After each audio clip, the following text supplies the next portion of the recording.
আপনি জানেন যে আমাদের প্রবাসী অধ্যুষিত সিলেট ২ আসন, এটি গুরুত্বপূর্ণ একটি আসন। এই আসন বাংলাদেশ স্বাধীন হওয়ার পর থেকে এখানে হেভিওয়েট বিভিন্ন রাজনৈতিক দলের নেতারা জন্মেছেন। তারা জাতীয়ভাবে রাজনীতি করে এই বিশ্বনাথ উসমানীনগরকে তারা আলোকিত করেছেন।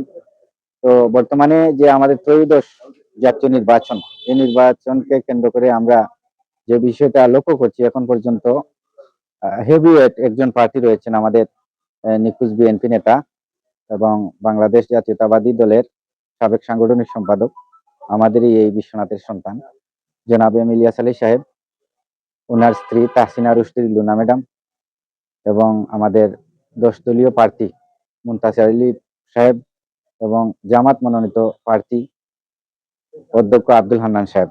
এই তিনজনের নাম বর্তমানে শোনা যাচ্ছে, তবে বেশ এগিয়ে রয়েছেন আমার কথায় নয়, সেটা অবশ্য আপনারা যারা গণমাধ্যম কর্মী রয়েছেন বা আমাদের সিলেট 2-কে যারা দেখেন বা অনেক সময় জানার চেষ্টা করেন, আপনাদের জানা বা বুঝার বিষয়টা নিয়ে চিন্তা করলেই আপনারা পাবেন যে সিলেট 2 এখন পর্যন্ত এককভাবে আমাদের সাবেক সংসদ সদস্য এম ইলিয়াস আলী সাহেবের সুযোগ্য সহধর্মিণী তাহসিনা রুশদী লুনা, তিনি এগিয়ে রয়েছেন। তার সাথে এখন পর্যন্ত আমরা প্রতিদ্বন্দ্বী কোনো প্রার্থী আমরা লক্ষ্য করতে পারছি না, কারণ প্রার্থীকে আমরা এখন পর্যন্ত, আমরা গণমাধ্যম কর্মী যারা আছি, আমাদের সাথে অনেক ভোটাররা যোগাযোগ করেন যে এই আসনে শুধু তাহসিনা রুশদী লুনা ম্যাডাম না অন্য কোনো প্রার্থীরা রয়েছেন, তখন তাদেরকে উত্তর দেওয়ার মতো আমাদের কোনো ভাষা থাকে না।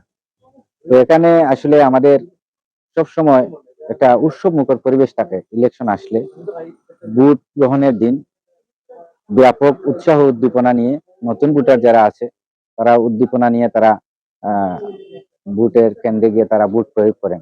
কিন্তু অন্যান্য বারের মতো এবার আমেজটা ভিন্নভাবে প্রবাহিত হচ্ছে এবং আমরা ইতিমধ্যে লক্ষ্য করেছি যে সিলেট 2 আসনের যে বিএনপির মনোনীত প্রার্থী, তার পক্ষে প্রায় 40 থেকে 50 জন প্রবাসীরা তারা দেশে এসেছেন। তারাও বলেছেন যে আসলে এখানে কোনো আমেজ নেই।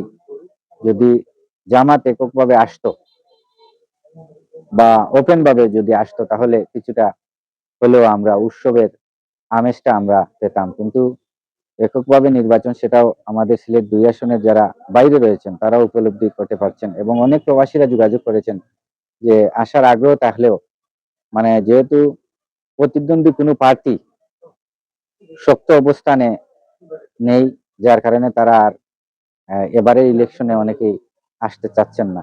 তো সর্বোপরি আপনাদেরকে যে বিষয়টা আমি বলে রাখা দরকার যে সিলেট 2 আসন এখানে একটি আলোকিত জনপদ। বিভিন্ন রাজনীতি বলেন, সাংবাদিকতা বলেন, ব্যবসা বলেন বা অন্যান্য পেশা বলেন, সব পেশায় এই আলোকিত মানুষেরা শুধু বিশ্বনাথ নয়, উসমানীনগর নয়, তারা বিশ্বের বিভিন্ন জায়গায় তাদের পদচারণা রয়েছে এবং এই আলোকিত জনপদকে তারা আলোকিত করবার জন্য তারা দিনরাত পরিশ্রম করে যাচ্ছেন। তো আমি আবারও বলতে চাই যে আমাদের যে আমেজ, পুরোপুরি যে আমেজ, সেই আমেজটি আমরা এখনো লক্ষ্য করতে পারছি না। হয়তো বা আরো 2-4 দিন পরে আমরা পুরোপুরি ভাবে বলতে পারবো যে আমাদের সিলেট 2 আসনে কারা লড়াই করবেন এবং কারা মাঠে গিয়ে ঘরে ঘরে ভোট চাইবেন। আইন শৃঙ্খলা আসলে আমাদের এখনো অনেকটা স্বাভাবিক রয়েছে, কোনো ধরনের কোনো সহিংসতা কিংবা কোনো ঝামেলা আমরা এখনো দেখি নাই। পরবর্তীতে কি হবে না হবে সেটা তো বলা মুশকিল, তবে আমাদের প্রশাসন তৎপর রয়েছে। আমাদের, আপনি জানেন যে প্রায় 4-5 দিন ধরে আমাদের বাংলাদেশের গর্বিত সেনা সদস্যরা আমাদের রামসুন্দর হাই স্কুলে তারা ক্যাম্প করেছে, তাদের নজরদারি রয়েছে। এছাড়া বাংলাদেশ পুলিশের নজরদারি রয়েছে এবং অন্যান্য গোয়েন্দা সংস্থার নজরদারি আমাদের সিলেট 2 আসনে রয়েছে। আইন শৃঙ্খলা খুবই তৎপর, এখন পর্যন্ত কোনো ধরনের কোনো ঝামেলা আমরা শুনি নাই। আমরা ভবিষ্যতে সেই ঝামেলা হবে না বলেও আমরা বিশ্বাস করতে পারি। তো ধন্যবাদ আপনাকে আমাকে কথা বলার সুযোগ করে দেওয়ার জন্য, এবং যারা এই ভিডিওটি দেখবেন আপনারা অবশ্যই কমেন্ট করবেন আপনাদের এই সিলেট 2 আসনকে নিয়ে, আপনারা কেমন লোক আপনারা চান এবং কেমন সংসদীয় আসন কিভাবে আপনারা গঠন করতে চান আপনাদের গঠনমূলক মন্তব্যই হবে আমাদের আগামীর সিলেট 2 আসন। সেই প্রত্যাশা ব্যক্ত রেখে আমার কথা এখানে শেষ করছি। যারা এই ভিডিওটি এখন দেখবেন বা পরবর্তীতে দেখবেন, সবাইকে আমার ব্যক্তিগত পক্ষ থেকে, বিশ্বনাথ প্রেস ক্লাবের পক্ষ থেকে কৃতজ্ঞতা এবং ধন্যবাদ জানাচ্ছি। আসসালামু আলাইকুম।